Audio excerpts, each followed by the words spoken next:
Administrasyong Aquino tiniyak ang pagpapatupad ng mga programa para sa ibayo pang pagpapatatag ng ekonomiya ng bansa.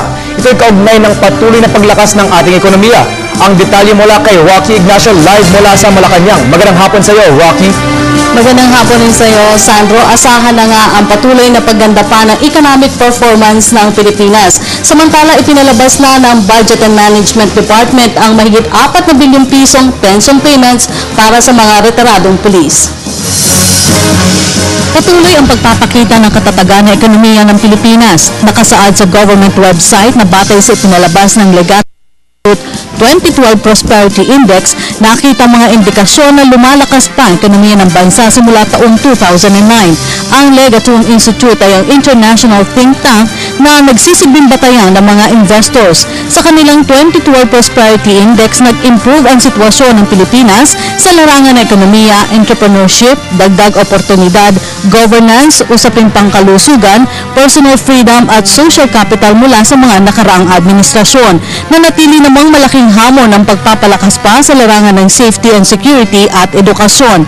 Magkagayunman, nakita naman sa methodology ng Institute ang data log o mga larangan na dapat pa rin mapalakas nitong 2010. Mas pinagbatayan rin ang indikasyon sa performance ng bansa kumpara sa rankings dahil sa pagbabago nito sa loob ng mga taon.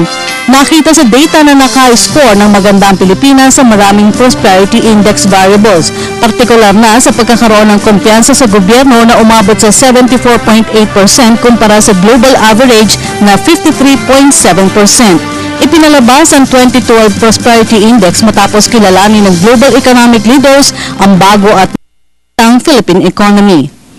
Samantala, muli naman tiniyak ng Administrasyong Aquino ang paglalatag pa ng mga programa upang tiyakin ang katatagan ng ekonomiya ng bansa.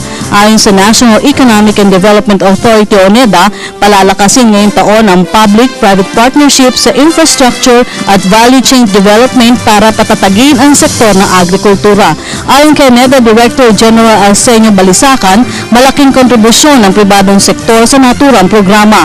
Ang sektor ng agrikultura ay isa sa mga pangunahing larangan na tumutulong para mapanatili ang malagong ekonomiya kasabay ng pagsugpo sa kahirapan. Ipinalabas na rin ng Department of Budget and Management ang inaasam na retirement at pension benefits sa may 54,000 retiradong pulis sa bansa. Umabot sa 4.83 billion pesos ang kabuang halaga ang pinalabas ng pension payments para sa buwan ng Enero hanggang Marso ng 2013. Pansamantalang naantalang pagpapalabas dahil sa kabigo ang makatugon agad ang ilang benepisyaryo na magbukas ng kani-kanilang ATM account. Sinabi ni Budget Secretary Florencio Abad na ang pag-obliga sa mga retiradong pulis na gumamit ng automated ay isang paraan para malinis ang listahan ng PNP Pensioners Database. Samantalang, Sandro, nakatakda naman pangunahan ni Pangulo Aquino ang ika-4 na pong anibersaryo ng NEDA ngayong araw.